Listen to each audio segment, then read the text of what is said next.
ridică decât cheruvimii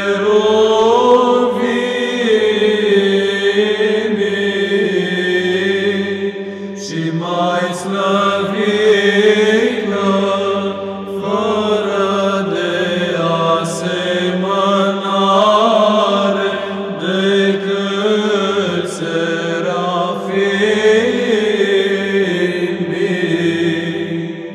care fără stricăciune pre Dumnezeu cuvântul ai născut. Pre tine cea cu adevărat născătoare de Dumnezeu, te mărim.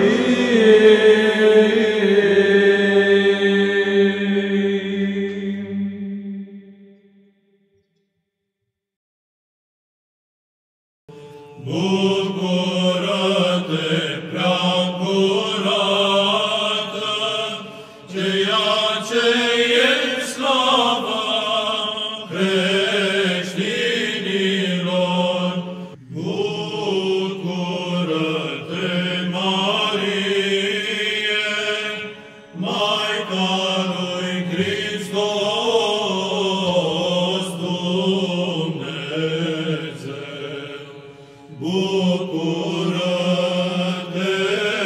Rai, bucură-te, Maica cea dumnezeiască, bucură-te,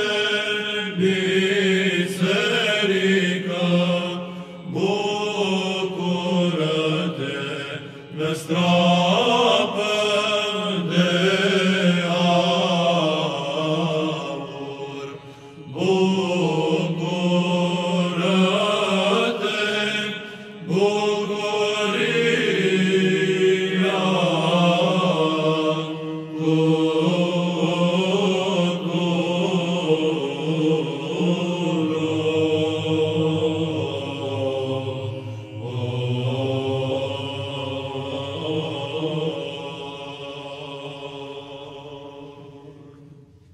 Pre ceea ce este mai înaltă decât cerurile și mai curată decât strălucirile soarelui, care ne-a izbăvit pe noi din blestem, pe stăpâna lumii, cu cântări să o cinstim.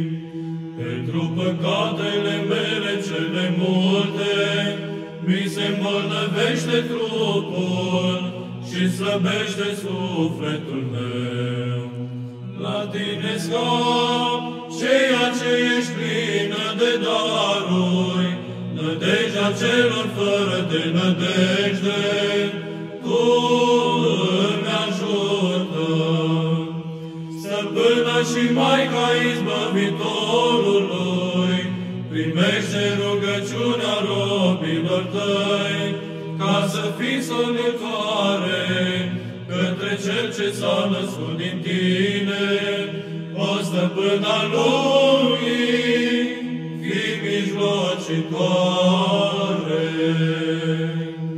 Cântăm acum cu o sândie, cântare de bucurie ție, cele întru tot lăudată de Dumnezeu născătoare, cu înainte mergătorul și cu toți sfinții, roagă-L de Dumnezeu născătoare, ca să ne mântuiască pe noi.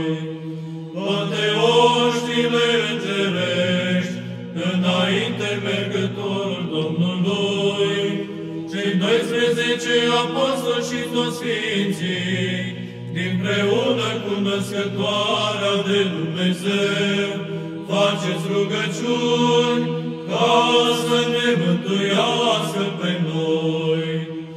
Mută să fie gura păgânilor, care vrând se închină cinstite icoane tale, cele zugrăvite de Sfântul Apostol și Evanghelist Luca, ceea ce se cheamă povățuitoare.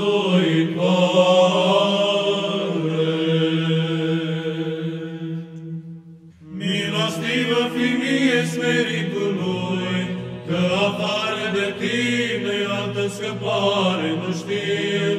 Cel ce sunt plin de tot felul de păcate, miluiește-mă, nădejdea creștinilor.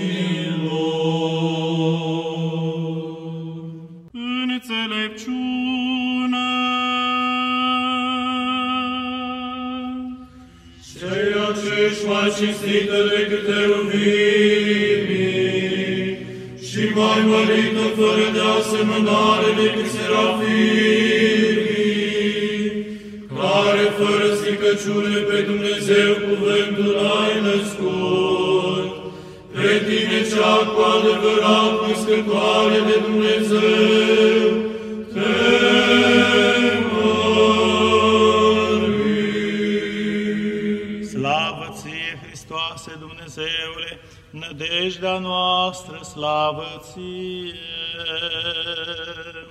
Slavă Tatălui și Fiului și Sfântului Duh, și acum și pururea și în vecii vecilor. Amin. Doamne miluiește, Doamne miluiește, Doamne miluiește, Părinte binecuvintează.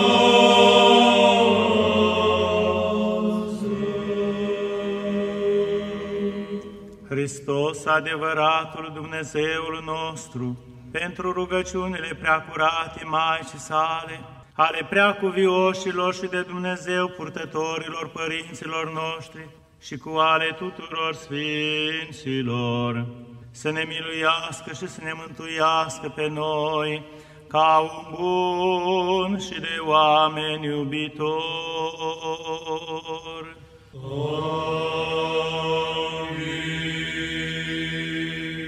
Pentru rugăciunile Sfinților Părinților noștri, Doamne Iisuse Hristoase, Dumnezeul nostru, miluiește-ne pe noi! Amin.